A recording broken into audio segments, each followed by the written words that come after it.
That's, something I've really changed my tune about, I guess, is one of the things that was huge when I came right out of college was spiritual gifts tests and getting one of those and really evaluating. And I'm still for that. I still give people, as a matter of fact, I'm planning to post one this week that a friend of mine did that people can take. So I still believe in it. But now the more of the thing that people talk about is, man, just get involved somewhere. Just try some things out and see if God, see maybe how God's wired you in a more active way, versus a more academic way. So, have you ever had to experience people, though, Steve, that just got involved without much information beforehand about their own spiritual gifts, and maybe were in a total situation that totally didn't fit them, and yes. It can be discouraging because they've got a zeal to help, but all of a sudden they're a failure. Right. So. Yeah, there's two things I think that really have to play there. Is you got to have a fairly resilient person to do that, but in addition to that, you got to have a church willing to let people off the hook. So if someone gets involved in your area and they say, this is not working, I'm not wired up to do this, you got to have a church that's willing to say, okay, we'll take you off our list. And that you don't see that a lot. No, because they're big and they're short, and once we get a warm body, as long as they've got a boat, we don't let them go. Right. Norm's idea is going to continue to be an excellent theme of giving a short period of time so people know that they can try I like it. that. That's all expected, and then at the end of that time, then no apology necessary. You're Right. just giving it a try. Because what I really like about that is we do that for small groups. Twice a year, usually we'll do a series and say, hey, get in a group for 6 weeks. We're going to do this one study, and then if you don't like it, get out of it. Yeah. And there won't be any hard feelings. You've also succeeded because you completed what you Right. set out to complete. Right. If you give me an assignment and I accept it for 8 weeks, I can pretty much do anything for 8 weeks. Right. But if you give me one of those open-ended things, that's another story. So Yeah. It becomes a burden, it can. and it can take away the joy. Now, I am a fan of assessment tests, Yeah. but I like knowing what am I all about, and I can't always tell. Yeah. So when I took my assessment tech, and several of them, different kinds, and they came back as being the same types of gifting, it let me off the hook to feel like I should go teach children. I Right. love children, and children like to be around me, but I don't have the patience that Right. is required to be with a child who doesn't mind. Yeah. So I like the idea of having put in front of me what really are my gift set. What Right. is my gift set, so. Yeah. And we have really done very little of that as a church so far. So I would be curious to help people discover that. I've got a lot of different ones that I've used Yeah. for different things: personality, spiritual gift. We also, or at least I should say, I'm not very good at encouraging people, and that's something I have to work at, is when I see somebody who's doing something well, is to call out their attention, you're really good at this, Right. and reinforce that, because sometimes I assume they already know they're good at it, and maybe they don't really realize how good they are at encouragement. Maybe they'll plug in, I've had encouragement, Yeah.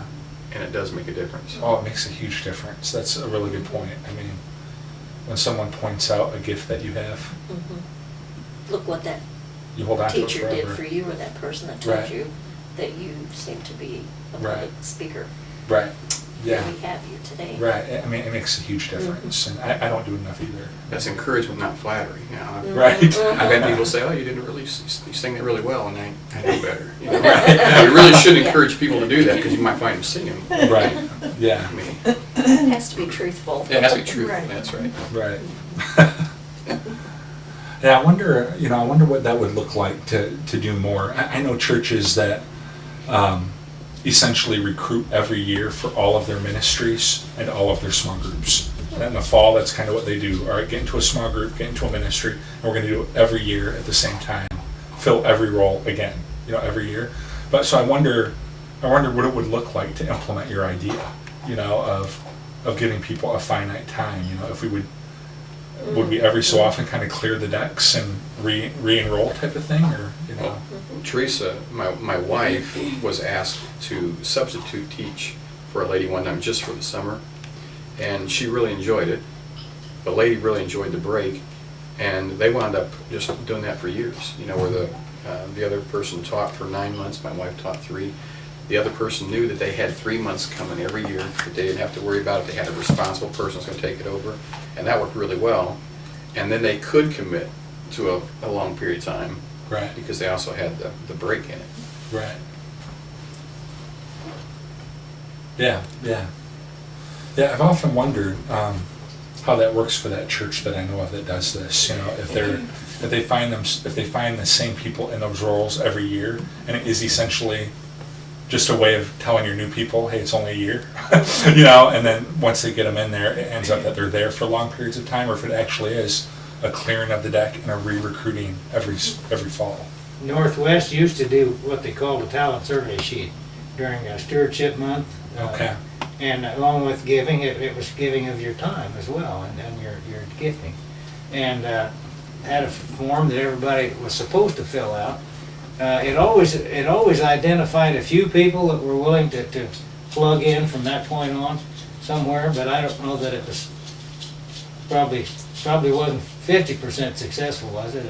Well, it depends, actually, some ministry teams used it better than others, and they had access to it.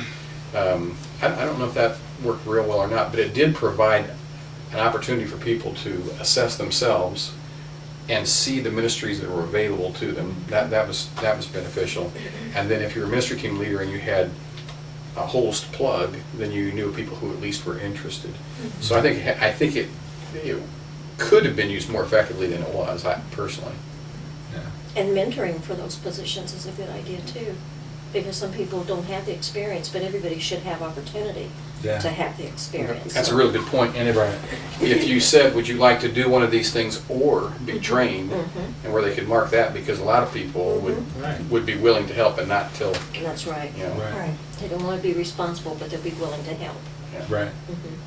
Yeah, I've often thought about kind of like doing the, I would call it like a one campaign, where every small group leader, every elder, every ministry team leader got one person, and essentially mentored that person for a year, you know, and it would be a way to begin to multiply leadership a little bit, and we provide resources, and we provide, sorts of discussion areas that they could focus on, but they'd meet one time a month for 1 year, you know, and begin kind of a mentoring process as a way of getting things kind of moving in that area.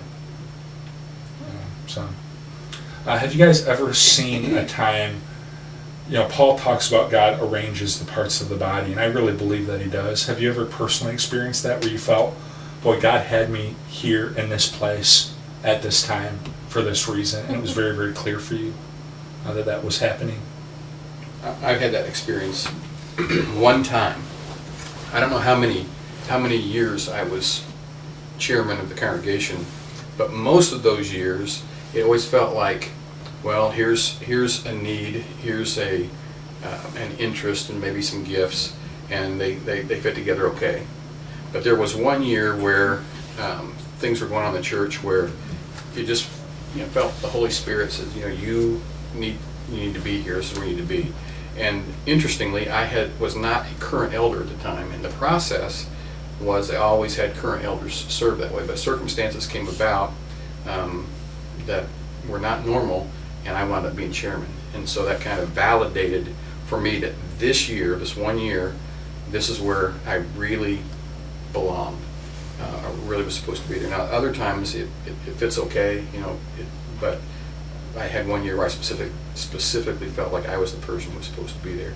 And it really was a really good feeling, because it was a tough time for our church that year, and absence of that feeling, it would have been more stressful. But I felt God was with me all the way, and had encouragement, support, prayers of others. So that's neat when it happens. I wish it Right. happened all the time. Yeah, it would be great if it was. But We